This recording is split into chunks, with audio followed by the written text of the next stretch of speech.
Reka tubashimire cyane mwe mwakoze subscribe ku Makuru TV ndetse namwe mukomeje kugenda muri ibiganiro byacu tubagezaho umunsi ku wundi, ambwira abantu batameze neza ngo mwihangane Imana iraza kubafasha mumere neza, ndetse namwe mumeze neza mwibuke gushima Imana kuko niyo iba yabatije ubu buzima. Uyu munsi rero Makuru TV yanyarukiye mu karere ka Musanze, aho umuryango w'abanyarumogi umusore na nyina bafatanywe udupfunyika 2500. Polisi ikorera mu karere ka Musanze yafatanye umusore na nyina udupfunyika 2520 tw'urumogi bakwirakwizaga hirya no hino mu gihugu.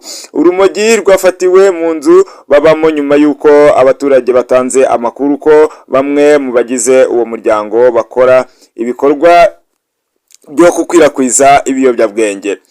Rwafashwe mu bikorwa bya polisi byo kurwanya ibiyobyabwenge, aho bafatiwe mu mudugudu wa Kiryi, akagari ka Kigombe, umurenge wa Muhoza, mu karere ka Musanze. Umuvugizi wa polisi mu ntara y'Amajyaruguru IP Inyase Ngirabakunzi yavuze ko ku bufatanye n'abaturage ibikorwa byo kurwanya ibiyobyabwenge n'ibyaha bitanga umusaruro.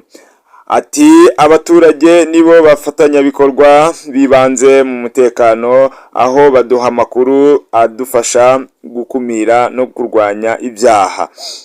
Ni muri urwo rwego aba bantu bafashwemo abaturage bamaze kumenya ingaruka z'ibyaha, niyo mpamvu bagira n'uruhare mu kubirwanya.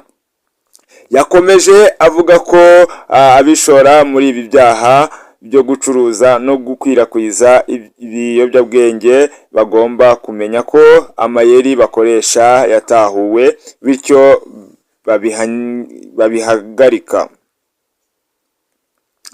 Icyaha uyu mugore n'umwana we bakoze gihanishwa igifungo cya burundu n'ihazabu y'amafaranga y'u Rwanda arenze miliyoni 20, ariko atarenze miliyoni 30. Bityo rero murumva ko ibi byaha ari ibyaha bikomeye kandi bimunga igihugu cyacu. Nkaba nshishikariza urubyiruko kugira ngo bishore muri ibi biyobyabwenge, bashaka icyo gukora bakiteza imbere. Imirimo irahari myinshi, bagashaka business bakora kugira ngo biteze imbere, aho kugira ngo bagumye kwishora muri ibintu by'ibiyobyabwenge.